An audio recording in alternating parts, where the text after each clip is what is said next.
There are very, very few feelings in this world that are better than the feeling of typing the words, "the end."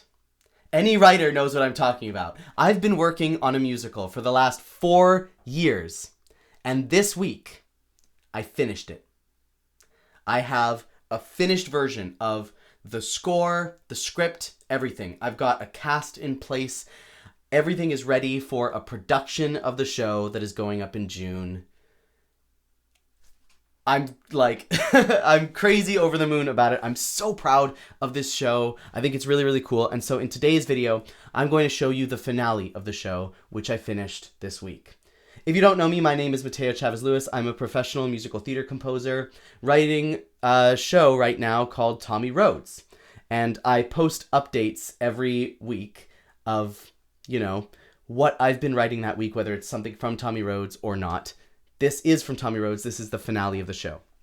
And it combines 2 songs that are very, very important to the show. I've already explained what the show is about on the channel, so I'll just breeze right through it. The important part that you need to know is that Charlotte is a person who, her wife is pregnant, basically. Let's start there. Charlotte's wife, Lisa, is pregnant.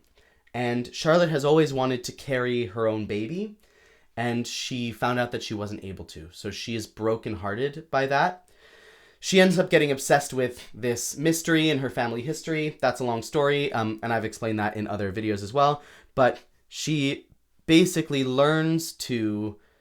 She learns that she will love her baby regardless of whether it's genetically hers or not. That's kind of the moral of the story. And so one of these themes is a theme that comes up through the show a lot. It kind of is like a lullaby that represents a mother's love for her son. And then the other song is a song that is like our 11 o'clock number and is the moment in the show where Charlotte realizes that she's going to be able to love her baby no matter what. And this finale happens after the baby is born. Charlotte holds her newborn baby in her arms and sings this lullaby, which has come up a lot throughout the show. So I'm actually going to play, I have a demo recording of me singing all the vocal parts so you can hear the soprano, alto, tenor, bass layout. So I'm going to play that for you, and then we'll talk about it. How much do I love my darling, more than all the stars I ever seen. How much do I love my baby boy, more than all the land and the sky. So that is the lullaby section. That lullaby comes up a lot throughout the show. It becomes a very important plot point. And then this is everything in between, which is the 11 o'clock number. There's a love that you feel that can shake the very ground that you stand on. There's a purpose that can call you from the heavens. Oh, yeah, it's... I'm so proud of that. It sounds so good to me.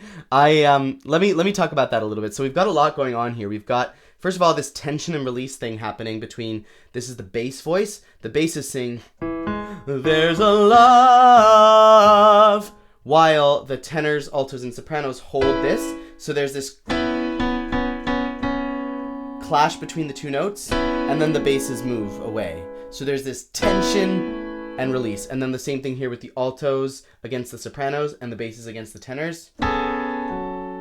Tension, release. The other thing is the piano is doing all of these arpeggios, which make it feel very like grandiose and beautiful and emotional. All of that stuff.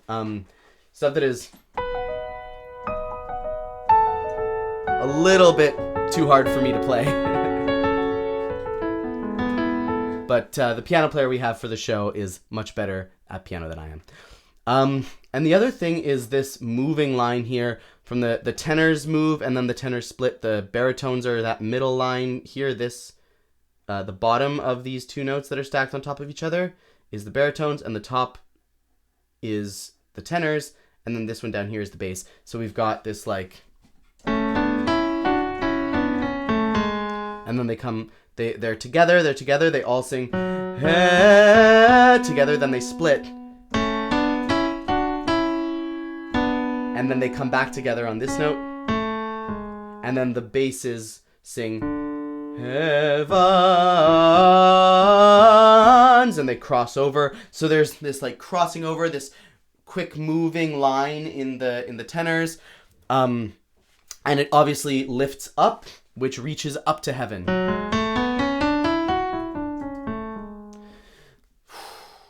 It's a big, big moment. Then we've got this F natural, which isn't in the key signature, but leads really nicely to the next chord, because there's an E in the next chord in this F sharp minor 9 chord here. There's an E in that chord, so that F natural leads really nicely to that E, and that F natural also leads really nicely to the F sharp. So listen for that spicy note that's going to lead really nicely into the next chord. Ready?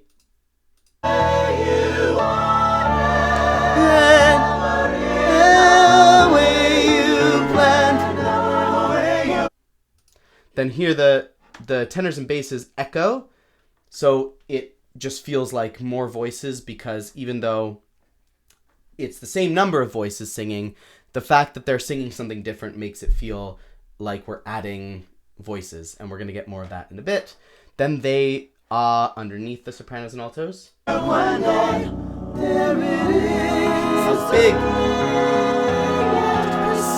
big crescendo to the end of the show. Here, I love this moment where the basses go. You expect the basses to go, ah, right, but instead they go, ah, and then they jump up, and then they go up to the D sharp, and there isn't a D sharp in the key of A major. The D sharp is from A Lydian, which is a special kind of scale that is not the same as the major scale, but it makes it seem like very dreamlike. This is a Lydian scale. Ready? See how that feels very, very dreamy? So I'm borrowing that D sharp from the Lydian scale to make it feel very dreamy and beautiful. It's the last moment of the show. The conflict is over. Now we're just having this big emotional catharsis before we send the audience home. Then here, we've got this moment from the Everything in Between song that the basses and tenors then echo. So again, the more different moving parts there are, the bigger it feels, because it feels like there's more different people singing. And then they all come together to sing as one voice on the word everything. The stars, the stars and everything. Just the slightest tension and release there too, with that alto line. Everything else is solid, but then just the alto line.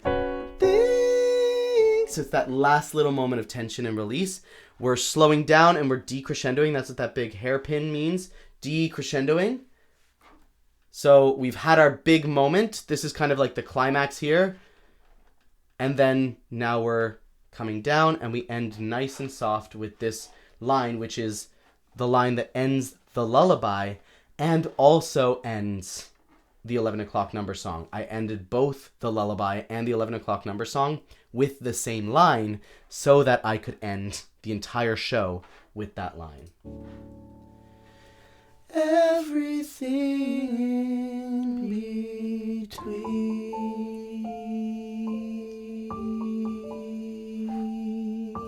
And this little sound here,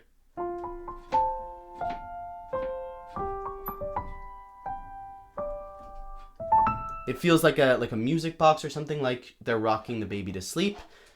And that feels like the right note to end on, because it's all about how, they're having a baby. That's what the whole show's about. And then we end on this big dramatic chord, And those are those legendary words I got to type this week. End of show. I cried when I typed those.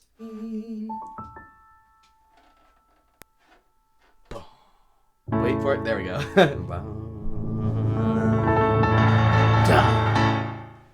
And that's it. That's how the show ends. And then we go into the bows.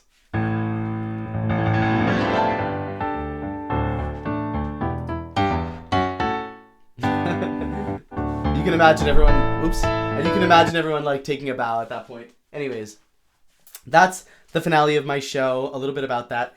If you want to listen to the entire show, I have a demo recording that I've made where I'm singing exactly like you just heard, where I'm singing all the parts, all the vocal lines stacked on top of each other with the piano, doing all of the scenes. You can listen to the entire show exactly how it will sound on stage, with me playing all the roles, obviously, which, if that floats your boat, you can listen to that demo over at Patreon.